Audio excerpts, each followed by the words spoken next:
ஏய் ஏடா இவ்வளவு டெம்பரேச்சர் இருக்கு?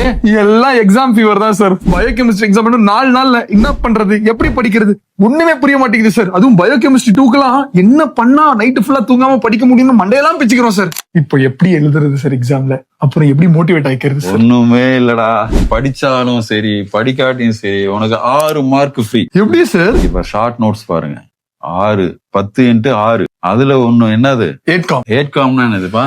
இந்த டாக்டர் என்ன பண்ணுவாங்க, ஏது பண்ணுவாங்க, எப்படி பேசுவாங்க, நல்ல டாக்டரா இருக்கணும், நம்ம சொசைட்டிக்கு நீ என்ன பண்ற, எப்படி இருக்கணும், எந்த மாதிரி நீ உன்னை இம்ப்ரூவ் பண்ணிக்கணும் அப்படின்னு சொல்றதான் ஆட்காம். சிம்பத்தி, எம்பத்தி, கும்பத்தி, அதான் அவ்வளவுதான்.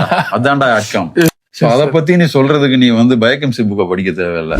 100 மார்க்ல எத்தனை மார்க் வாங்கிட்ட நீ? 6 மார்க். அத சொல்லு. 94 மார்க் தான் நம்ம படிக்கணும். அது ரொம்ப ஈஸியான. நீங்க கூட ஒரு பேஜா போட்டு வச்சிருக்கீங்களே சார். ஒண்ணு இல்ல டே பசங்களா, அந்த பேஜ் வேணும்னா நம்ம சர்னிஃபை சேனல் மெட்வெட் சேனல் ஃபாலோ பண்ணிட்டு கீழே கமெண்ட் பாக்ஸ்ல 8comனு கமெண்ட் பண்ணுங்க. அப்படியே அந்த பேஜ் அமுச்சு விட்டுரும். எல்லாத்தையும் சேர்ந்ததுதான் பயோகெமிஸ்ட்ரி. பிரிஞ்சு கிடையாது. அனாட்டமினா கூட லிம்புனா லோயர் லிம் மட்டும் தான் எழுத முடியும். பேசிக்கா பாத்தீங்கன்னா biochemistry is very simple to pass through. Fever போயிடுச்சு எல்லாம் நீங்க சொல்ற பில்டப் கொடுத்தியா?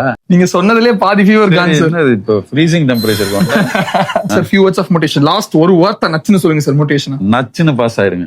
அவ்வளவுதான். பாஸ் பண்றோம், மாஸ் பண்றோம், அவ்வளவுதான். Love you all. Love you all. Bye.